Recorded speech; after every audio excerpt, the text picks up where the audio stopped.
নমস্কার।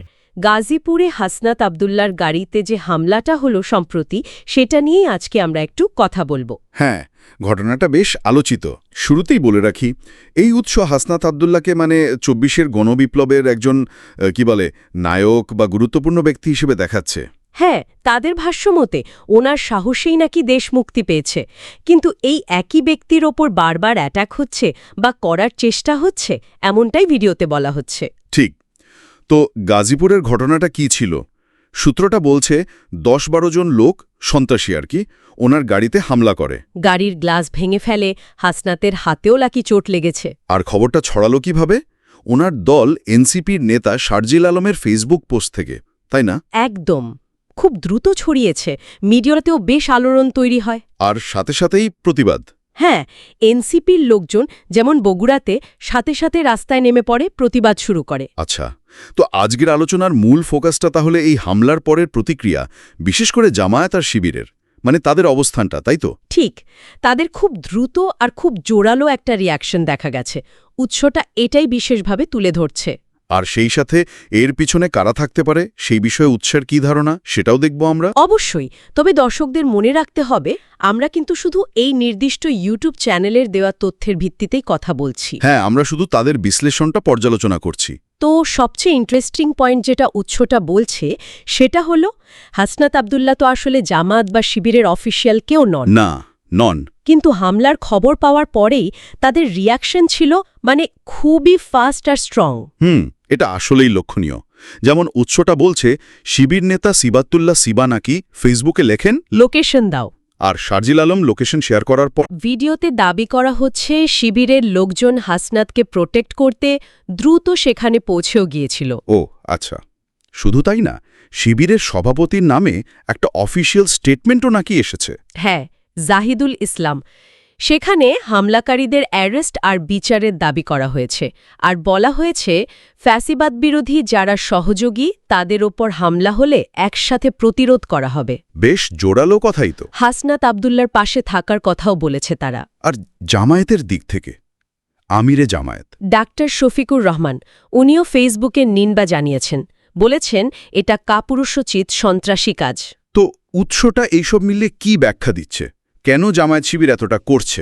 উৎসাটার ব্যাখ্যা হল এটা হাসনাতের প্রতি তাদের একটা স্ট্রং কমিটমেন্ট দেখাচ্ছে, কারণ তারা হাসনাতকে বিপ্লবের নায়ক হিসাবে দেখে। আচ্ছা। আর উৎসটা বিএনপির একটা কথিত নীরবতা বা কারো কারো উল্লাসের সাথে এটার একটা কন্ট্রাস্ট দেখানোর চেষ্টা করেছে। বুঝলাম।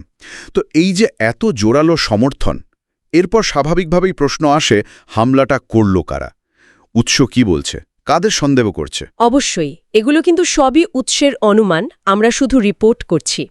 প্রথমত, তারা আওয়ামী লীগের দিকে আঙ্গুল তুলছে। আচ্ছা, তাদের যুক্তিটা কি? কেন আওয়ামী লীগ? উৎসাটার যুক্তিটা তাদের বিশ্লেষণ অনুযায়ী আওয়ামী লীগ হয়তো ভাবছে যে নিজেদের নিষিদ্ধ হওয়া আটকাতে হলে হাসনাত বা এনসিপিকে সরাতে হবে। কেন হাসনাতকে কেন বাধা মনে করছে? তাদের ধারণা, বিএনপি বা জামায়াতকে হয়তো কোনোভাবে ম্যানেজ করা বা কন্ট্রোলে আনা যাবে, কিন্তু হাসনাত আপোষহীন।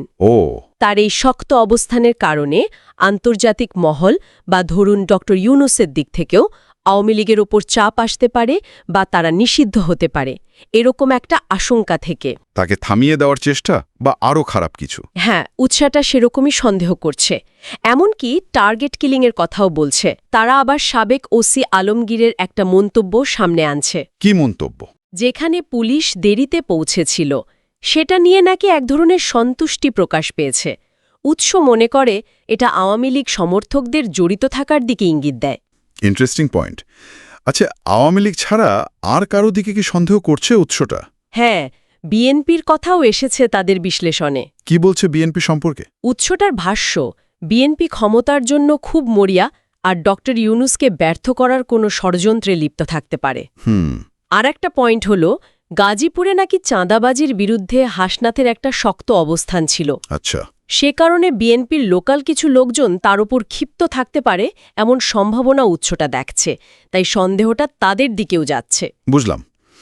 তাহলে দুটো বড় দলের দিকেই উৎসটা সন্দেহের তীর ছুটছে। হ্যাঁ, তাদের বিশ্লেষণ অনুযায়ী তাই উৎসটা জোর দিচ্ছে সিসিটিভি ফুটেজ দেখে হামলাকারীদের খুঁজে বের করার ওপর। আর হাসনাতের মতো লোকদের নিরাপত্তা। হ্যাঁ, তাদের রক্ষায় একটা সম্মিলিত প্রতিরোধ দরকার, এটাও বলছে উৎসটা। তাহলে যদি সারসংক্ষেপ করি, আজকের আলোচনা থেকে আমরা উৎসটির বয়ানে পেলাম হাসনাত আবদুল্লাহর ওপর হামলা, এরপর জামায়াত শিবিরের খুব দ্রুত আর জোরালো সমর্থন, যেমনটা উৎসে বলা হয়েছে। হ্যাঁ, এবং সম্ভাব্য হামলাকারী হিসেবে আওয়ামী লীগ আর বিএনপিকে নিয়ে উৎসের কিছু সুনির্দিষ্ট অনুমান। আর এই পুরো বিশ্লেষণের মধ্যে দিয়ে উৎসটা একটা মূল বার্তা দিতে চাইছে, তাই না? একদম।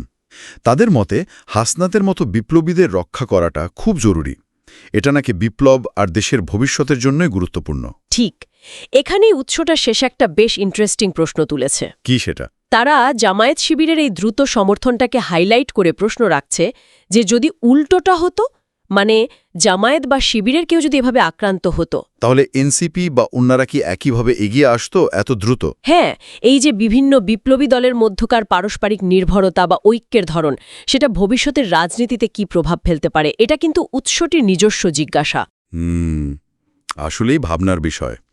এই ঐক্যের সমীকরণটা কেমন হবে ভবিষ্যতে তা সময় বলবে। ঠিক, আজকের মতো এখানেই শেষ করছি। ধন্যবাদ।